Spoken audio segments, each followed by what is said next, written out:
வணக்கம் மக்களே. ஜனாதிபதி போட்ட முதல் கையெழுத்து திமுகவின் ஆட்சி முடிவிற்கு வந்தது. மக்களே, நமது சேனலுக்கு ஒரு சப்ஸ்கிரைப், இந்த வீடியோவிற்கு ஒரே ஒரு லைக் மட்டும் பண்ணிருங்க. அதாவது, தமிழ்நாட்டில் கடந்த 5 ஆண்டுகள் திமுகவின் ஆட்சி என்பது மக்களுக்கு சாதனையாக அல்ல, சோதனையாக மட்டும்தான் இருந்தது.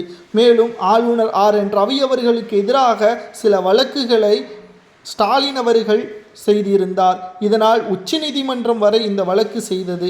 மேலும் உச்சநீதிமன்றத்தில் யார் மீதெல்லாம் வழக்குகள் தொடரப்பட்டது என்று நாம் பார்க்கும் பொழுது ஆளுநர் ரவி அவர்களுக்கும் ஜனாதிபதியின் பெயரையும் சேர்த்து வழக்கை தொடர்ந்திருந்தார். மேலும் சட்டசபையில் எடுக்கப்பட்ட தீர்மானங்கள் நிறைவேற்றப்பட்டு ஆளுநருக்கு சமர்ப்பிக்கும் பொழுது அவர் காலதாமதம் செய்வதாக கூறி வழக்கு தொடரப்பட்டது. இது சரிதான். ஆனால் எதற்காக ஜனாதிபதியின் பெயரையும் இதில் சேர்த்தார்கள் என்பதுதான் கேள்விக்குறியாக பார்க்கப்பட்டது. மேலும் 2026 சட்டசபை தேர்தல் நிச்சயம் அரசியல் களத்தில் ஸ்டாலின் அவர்களது ஆட்சியை முடிவிற்கு கொண்டு வரும் என்று நாம் ஏற்கனவே கூறியிருந்தோம். ஆனால் ஜனாதிபதி அவர்கள் தற்பொழுது என்ன கூறினார் தெரியுமா? சட்டதிட்டங்கள் பற்றி தெரியாமல் எப்படி 5 ஆண்டுகள் முதல்வராக இருந்தீர்கள்? என் மீது வழக்கு தொடர்வதற்கு சரியான ஆவணங்கள் இல்லை. இதற்காக நீங்கள் நிச்சயமாக தண்டனையை அனுபவிப்பீர்கள் என்று உச்சநீதிமன்ற தலைமை நீதிபதியிடமே இந்த வழக்கை எப்படி ஏற்றுக்கொண்டீர்கள் என்ற நேரடியான கேள்வியையும், தற்பொழுது ஜனாதிபதியை அவமானப்படுத்தும் விதமாக வழக்கு தொடரப்பட்டவர்கள் மீதும் வழக்கை விசாரணை செய்தவர்கள் மீதும் நடவடிக்கை எடுக்கப்பட வேண்டும் என்ற உத்தரவை தற்பொழுது தனது கையெழுத்தின் மூலமாக செய்துள்ளார். இது நாடாளுமன்றத்தில் தற்பொழுது விவாதமாகவே பார்க்கப்படுகிறது. மேலும் ஆட்சி முடிவதற்கு முன்பாக ஏப்ரல் 23ஆம் தேதி தான் தேர்தல். தற்பொழுதே ஸ்டாலின் அவர்களது அதிகாரங்கள் அனைத்தும் பறிக்கப்பட்டு விட்டது.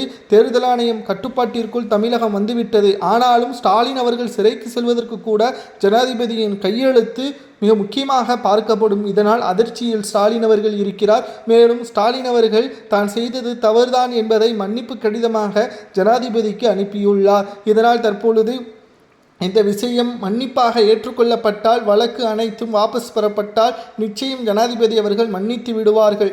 ஆனால் தமிழக மக்கள் ஒருபோதும் திமுகவின் ஆட்சியை மன்னிக்க மாட்டார்கள். தமிழ்நாட்டில் திமுக மிகவும் மோசமான முறையில் ஆட்சியை இழக்க நேரிடும். 20 கட்சியுடன் கூட்டணியை அமைத்தாலும் கூட தமிழக மக்கள் திமுக மீண்டும் வர வேண்டும் என்ற எண்ணம் தமிழக மக்களுக்கு கிடையாது. ஸ்டாலின் அவர்கள் முதல்வராக 5 ஆண்டுகள் சாதனை செய்திருந்தார். மக்களை திமுகவை வெற்றியடை வைத்திருப்பார்கள். ஆனால் செய்தது அனைத்துமே துரோகம்தான். அமைச்சர்களது குடும்பம், கோபாலபுர குடும்பம், அமெரிக்கா சுற்றுப்பயணம் என்று மக்களின் வரிப்பணத்தை செலவு செய்த ஸ்டாலின் அவர்கள் வெற்றி பெற வேண்டும்.